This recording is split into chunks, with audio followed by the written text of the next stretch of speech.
Giving to your local church should be easy, and with Tithely, it is. Just download the app and securely register your credit or debit card. You're done.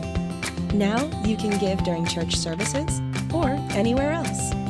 Use Tithely to give a one-time gift or set up recurring donations. It's that simple. It's fast, secure, and easy to use. Tithely, the simplest way to give to your local church.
How I live for the moments when I'm still in your presence. All the noise dies down. Lord, speak to me now. You have all my attention. I will linger and listen. I can't miss a thing. Lord, I know my heart wants some more of you. My heart wants something new, so I surrender all. 'Cause all I want is to live within your love, be undone by who you are. My desire is to know you deeper. Lord, I will open up again, throw my fears into the wind. I am desperate for a touch of heaven. Oh, oh, oh, oh.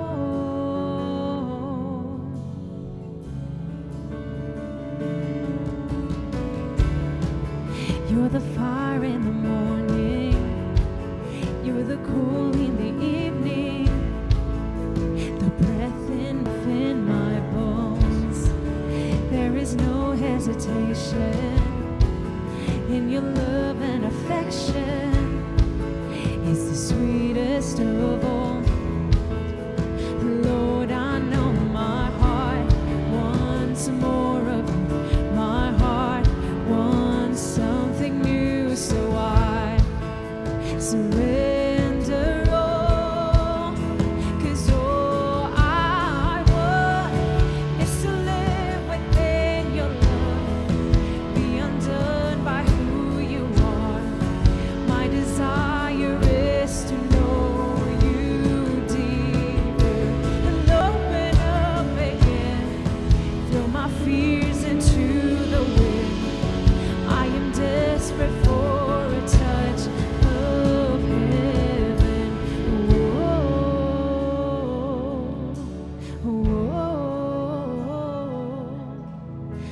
I open up my heart to you now.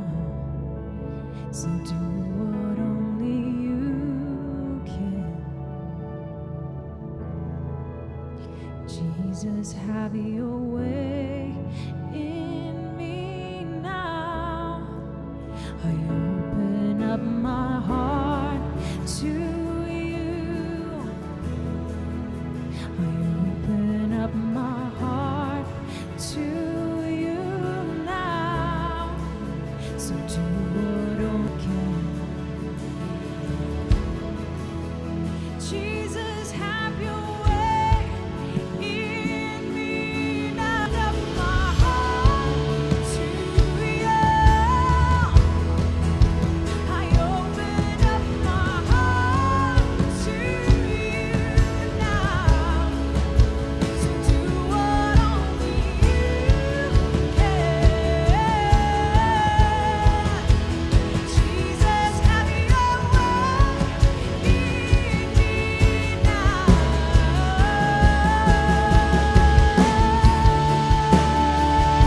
Oh, have your way. Oh, have your way. Oh, have your way in me. Jesus, have your way in me. Oh, have your way.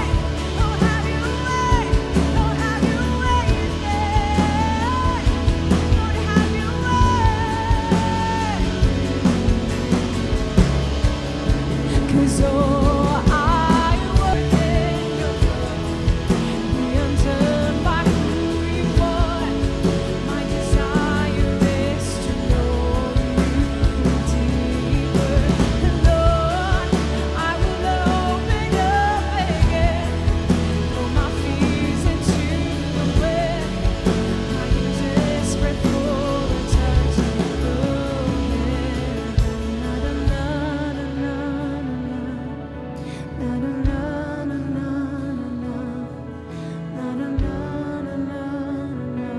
Oh. Na na na na na na. Na na na na na na.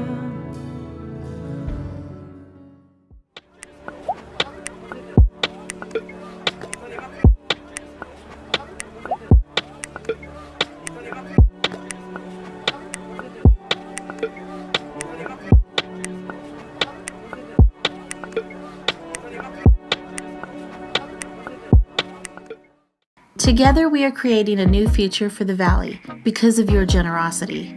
Your financial support is being used to produce content and create a loving community that is bringing hope to hurting people during the COVID pandemic and quarantine. Your giving equips New Soul Rebecca with tools to provide access to our services and support for people who can only meet with us by phone. Because you give, the hungry are being fed, and we've launched a winter warmth campaign to protect people in the Valley from the cold this season.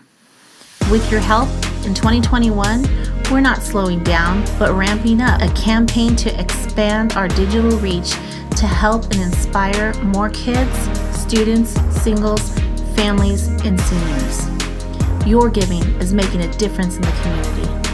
1 Timothy 6:17 through 19 says, "Don't be full of yourselves and obsessed with money, which is here today and gone tomorrow. Go after God, who piles on all the riches we could ever manage. Do good. Be rich in helping others. Be extravagantly generous. If you do that, you'll build a treasury that will last, gaining life that is truly life." We have quick and easy ways for you to give. Online, newsoulrebecca.com. By text BLESS to 94000. By app, download the Tithely app. Or by mail, New Soul Rebecca, P.O. Box 574, Rebecca, New Mexico 87560. To receive text updates from New Soul Rebecca, text Rebecca to 94000. I hate wearing a mask. I despise it for so many reasons that I won't share right now. So when I found out that wearing masks was starting to be mandated again, it bothered me. Maybe you are different than I am and love wearing masks. Maybe you like wearing them while working out or having conversations with people you love. It seems like mandates are coming back. The global pandemic doesn't seem to be going away anytime soon. We've had about 12 weeks here in New Mexico, basically the summer of a return to normal, and it's been amazing. People are back to work, the economy is recovering, hugs are back, fist bumps are back, sports and parties are back. But now we are hearing that the Delta variant of COVID is breaking through among vaccinated people. The hospitalizations of people due to COVID is on the rise. And we're hearing of places around the country requiring vaccines for entry to indoor events. Big box stores and other popular retailers are requiring masks again for everyone in some places. And our governor and other government agencies may limit or put an end to in-person events at some point in the near future if the virus continues to spread. These things can make me feel powerless and like a victim. In response, there is a movement among many churches to take a stand against the government in this moment, to fight for religious freedom, the right to continue meeting without limitation. Many church leaders are pushing to resist any limitations on how we worship and interact with one another. And I understand this sentiment. I do, I get it. I get why churches who are vocal about fighting for their liberty to gather and worship are attractive to people in this moment. The frustration is real. The Apostle Paul, who enters the pages of history as someone who hated the church, he believed that the movement of Jesus was going to ruin his country and his culture. Saul, as he used to be known, saw Jesus and his influence as a threat to his nation. He hated the church and had made it his mission to destroy it. That is critical to understand. And then he had an encounter with Jesus, and Saul became Paul, and he became a follower of Jesus. And because he became a follower of Jesus, every other non-Jewish Jesus follower, so if you're not Jewish and you're a Jesus follower, you were introduced to the good news about Jesus, the gospel that has changed their lives because of Paul. Paul lived 2,000 years ago in a culture that was facing the same tensions that we are facing today. Paul was a Jew, but he had Roman citizenship. That means that he was fully aware of what freedoms and rights come with that legal status. It's a status that some people in his day would fight and kill for. And as a Jew, he knew what it was like for Jews that he loved to be without freedom and legal power. He had a tension. He lived between two worlds. He wrote something unexpected to Jesus' followers in his time, and I think when you hear it and read it, it will be just as unexpected in ours. He writes, "Though I am free and I belong to no one, I have made myself a slave to everyone, to win as many as possible. To the Jews, I became like a Jew, to win the Jews. To the weak, I became weak, to win the weak. I have become all things to all people, so that by all possible means I might save some. I do all this for the sake of the gospel, that I may share in its blessings." If you read this too quickly or don't pay attention to what he's saying, you might miss it. He says, I am free, but I have made myself a slave to everyone. He has made a radical choice. Today, you, as you watch and listen to this, you're free. It's a gift, not because you're an American or you're born at this time in history. You're not a slave to the opinions of others, unless you choose to be. In our culture, this may be true of you. When we fight for freedom in our lives, we want to break away from our parents and teachers. We want to be free of government control, of regulations and laws we don't like. We leave home and run for freedom from doing what we're told or what we're supposed to do. We want the freedom to find our own way. Maybe you can relate to this. You want to be free to do what you want, how you want, when you want, and with whoever you want. Most of the time, our fight to be free is for the freedom to live a life that is less instead of more. It's the freedom to make the worst choice. When does someone saying, "Don't oppress me, I want to be free," mean, "Get off me, I want to live a life of honor," or "Don't hold me back, I want to be more trustworthy," or "Quit trying to stop me from working harder. Stop trying to control me, I want to show more compassion. I'm sick of your rules, I want to be more generous and kind." The freedom to do whatever you want is not freedom.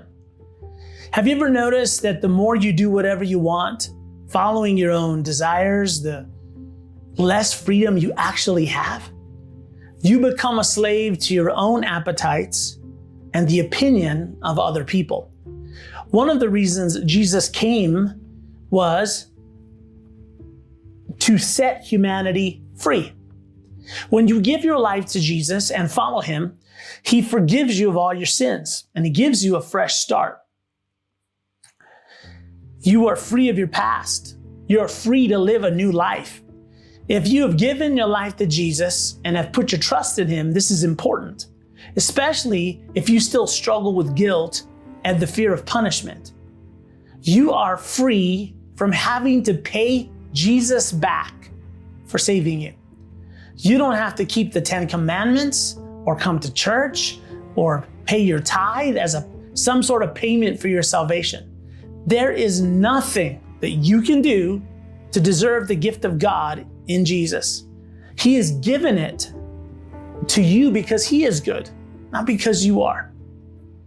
Because of Jesus, you're not only free to not murder, but you're free to love your enemies. You're not only free not to steal, but you're free to give and be generous. You're not only free not to live an angry life, but you're free to live a life of kindness and patience. You're free from doing whatever your appetites and impulses tell you to do. You're free from the fear of breaking God's rules or doing something that might stop God from accepting you. You are loved, you are accepted, and you are forgiven. But freedom isn't easy. Sometimes you and I, we abdicate our freedom for acceptance by other people. Sometimes we ignore our freedom for comfort. Today, you are free to make the best choice, not just the one the people around you want you to make. The Apostle Paul is saying, I am free to be more. What would happen if you used your freedom not to be less, but to be more? If your boss expects you to give minimum effort, but instead you violate expectations and give more, not less, you are free to not do what's expected, but to do something different. If you're asking, is this something I have to do? You're not free yet. For example, when it comes to giving, if you say, do I have to give 10%? Then you're not free yet. If you're a slave to keeping the rules, you have to give 10%. If you're free, you can give more and you can enjoy giving more. You're free to be generous. There's no limit to the possibility of your generosity. Paul is saying, I am free to make the choice to lay my power down and my freedom down to be a slave so that others might be free. He's not a victim. He's not powerless. Making a statement like that requires strength of character, strength of resolve. He's saying, I have an intention to win as many as possible. Even though I am free, I am bound with a purpose to elevate the lives of others. Jesus was all powerful, but he made himself powerless so that he could lift you up. Jesus was free, but allowed others to bind him so he could set you free. Let's apply this to our current situation right now in this moment. My end game as the leader of our faith community is not religious freedom. The goal of New Soul Rebecca is not religious liberty. My end game is to win people to Jesus. The goal of New Soul Rebecca is to win the hearts of unchurched people to Jesus. Our battle is for people, not against people. I love religious freedom and I'm grateful for it. And I hope with all my heart that it continues. I hope that some of the government actions that seem to be focused on churches are just perceptions and not reality. There is a very real battle going on right now. Spiritual warfare is a reality. As your spiritual coach, your pastor, and the leader of this faith community, I want to make sure that in this moment, we are fighting the right battle. What if we win the fight for religious freedom and lose the minds and hearts of unchurched people who see the church and Christians as people who only care about themselves, who have their own agenda? They only care about practicing their religion, even if it gets people sick, even if it kills them. This may not be true, but perception is reality sometimes. It's important that we are winning the battle that really matters. The Apostle Paul was saying, I'm not trying to win my right to live a certain way or speak in a certain way. I want to win as many people as possible.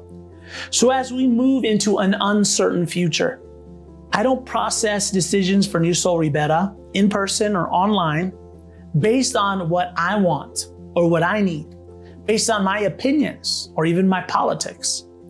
I have made and will continue to make decisions for us based on how can we position NSR in such a way that people without Jesus in the valley and online would see the love of Jesus in us and through us. Paul says to the Jew, I become like a Jew. Oh, wait a minute. Paul is a Jew. If Paul is a Jew, how could he be like a Jew? Paul was never Jewish enough for the Jews because he was a Roman citizen. And he wasn't Roman enough for the Romans because of his Jewish ethnicity, culture, and background. It's like he wasn't conservative enough for the extreme conservatives or liberal enough for the extreme liberals, just like Jesus.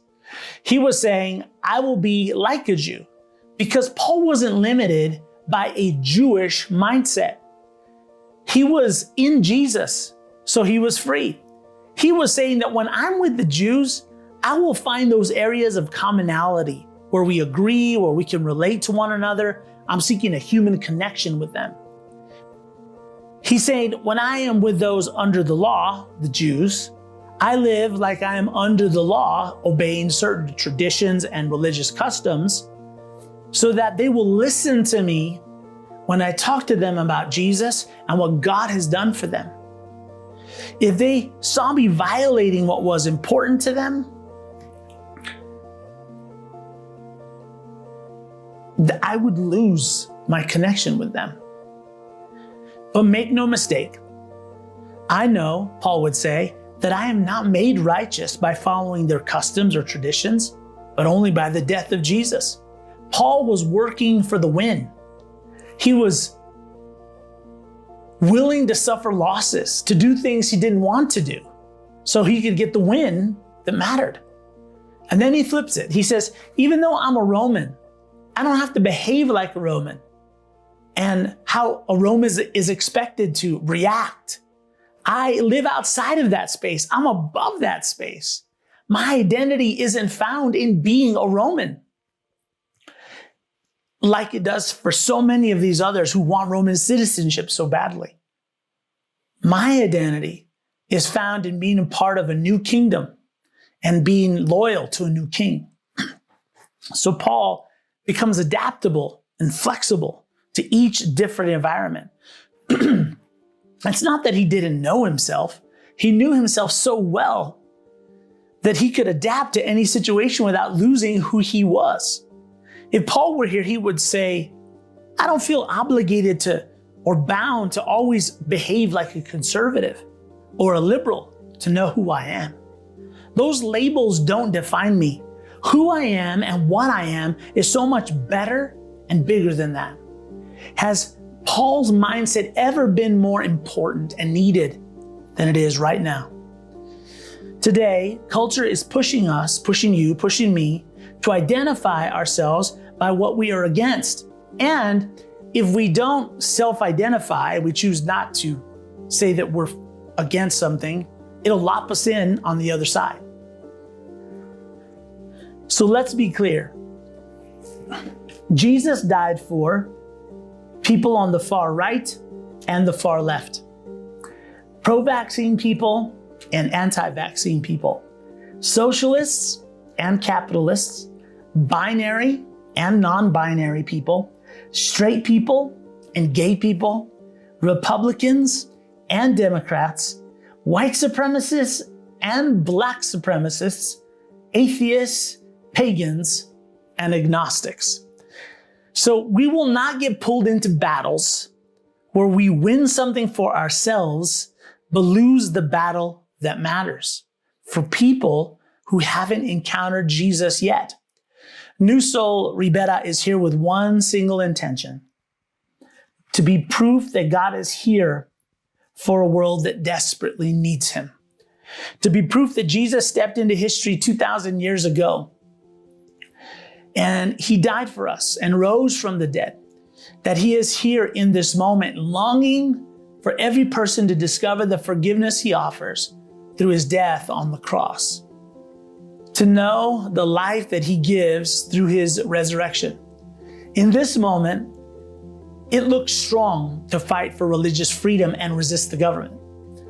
Taking a stand, being fixed and immovable, appears mighty and powerful. But Paul said, to the weak, I become weak. You know, the Jews thought Paul was weak because he adapted to the Romans. And the Romans thought Paul was weak because he conformed to the Jews.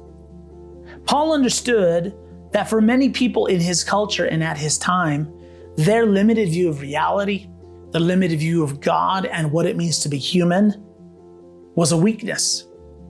He could have argued with them, but he wasn't trying to win the argument. He was trying to win the people. He wasn't trying to win anything for himself. What Paul would tell you if he was here is, there is nothing, no law, no regulation, no military, no mandate, no government that can stop the church, the kingdom of God, from moving forward.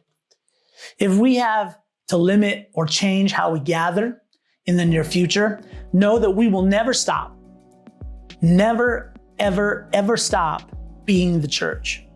We will never stop sharing the good news. We will never stop doing good to those in need. We will never stop trying to create community for people who feel isolated and alone, trying to connect us together. What if we, as the church, didn't work to become politically stronger, but instead we work to become spiritually stronger? What if we were the generation of the church that didn't trust politics for our future, but trusted in the power of the gospel instead? So what if, to be a little conspiratorial for a moment, there actually are people in government or in culture, whether it be journalists or others, who are actively trying to catch churches breaking the law, to highlight them spreading a deadly virus, to show the world that they are against science, to shine the light and make it look like they're encouraging people not to be responsible with their health choices.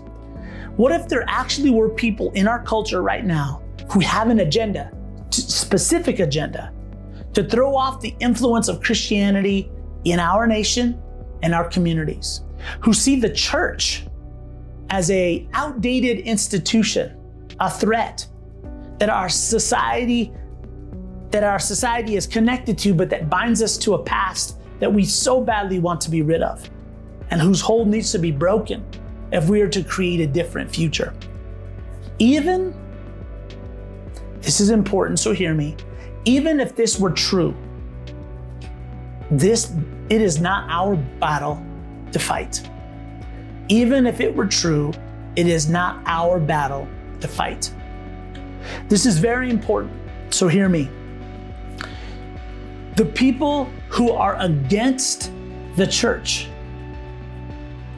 are the very people we are for. So don't be surprised when you see documentaries coming out against churches. Know that there are pastors who've been faithful to their wives their entire lives. There are pastors who have had their marriages and lives restored and transformed by the grace of God. There are churches full of people who sacrifice for the good of others in their communities every day and have been for generations. But you won't see many documentaries about that because there's not a story in the good that people seem to be interested in. So don't be confused. Hear me. Even if every government leader makes it their mission to shut down churches, they will never be our enemies. They are going to be our objects of love. No matter how against the church they may become, the church will not be against them.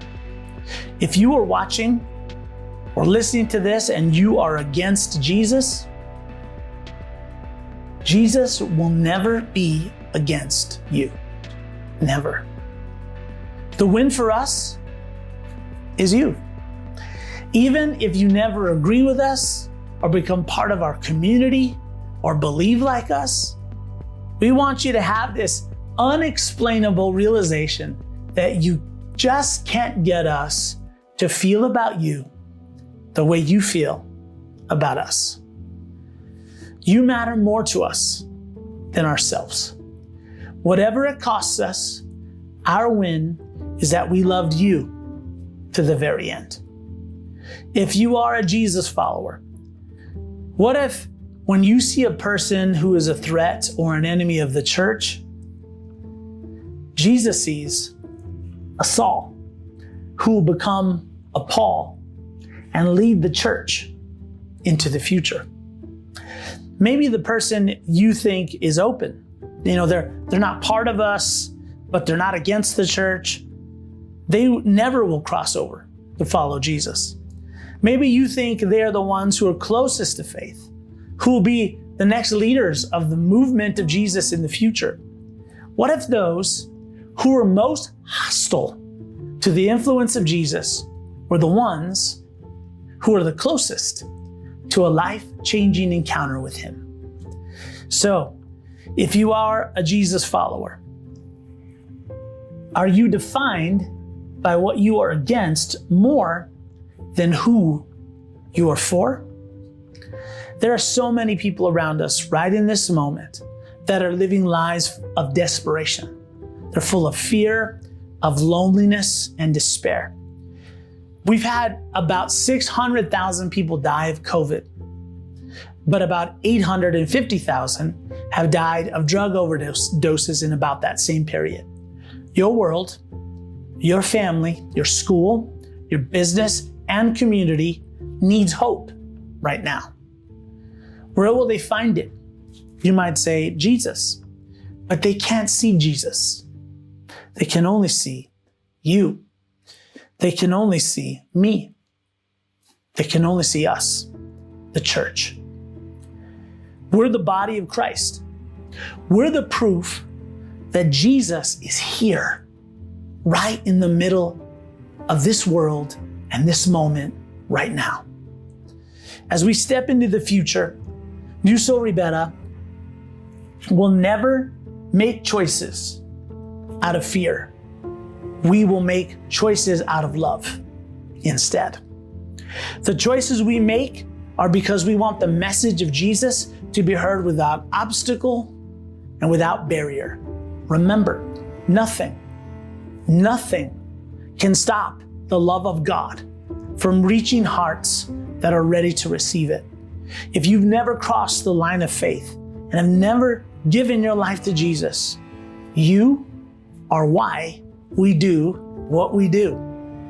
You matter that much to God and to us. Your life is that precious. If you are listening and you know that you want the freedom Jesus gives and His love in your life, just pray this prayer. Jesus, I give you my life. Will you give me your life? Reveal yourself to me. Amen. We'll stop there for today.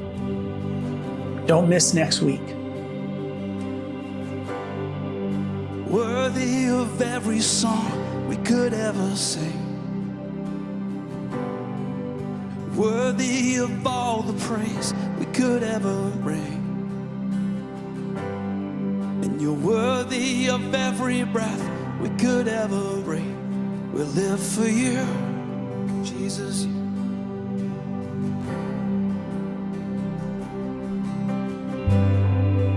Jesus, the name above every other name. Jesus, the only one who could ever say, yeah. You're worthy of every breath we could ever breathe. We'll live for you. Oh. Holy, there is no one like you. There is none beside you. Open up my eyes in wonder and show me who you are, and fill me with your heart and lead me in your love to those around me.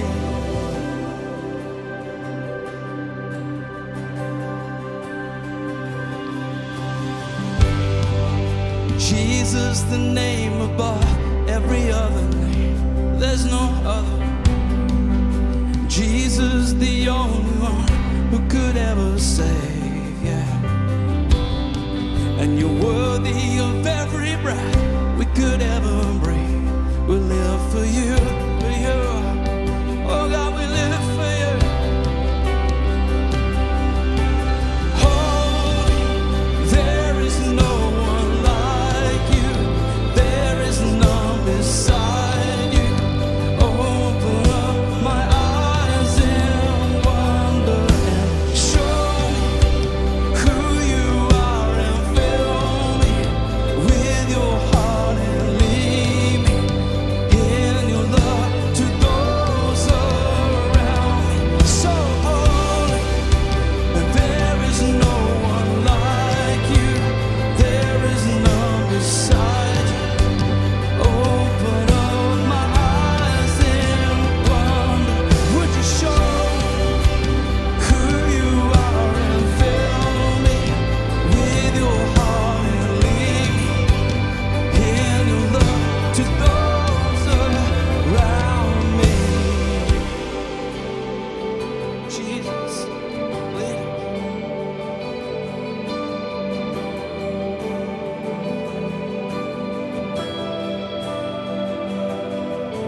And I will build my life upon your love.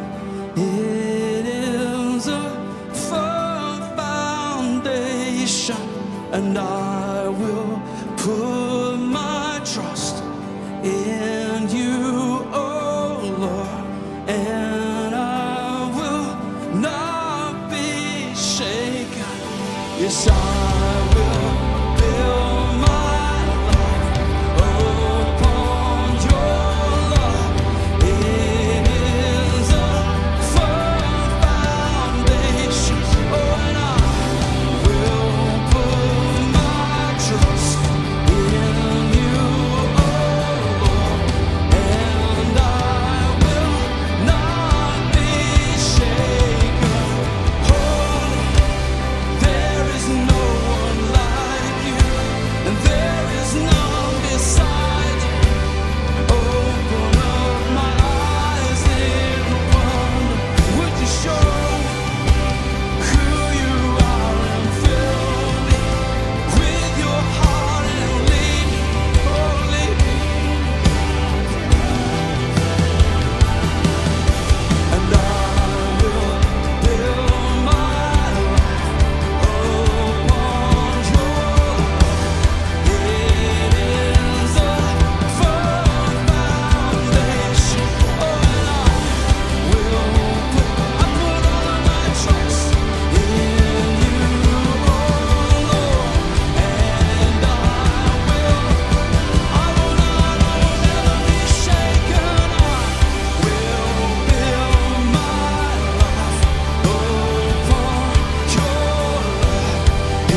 won't be shaken.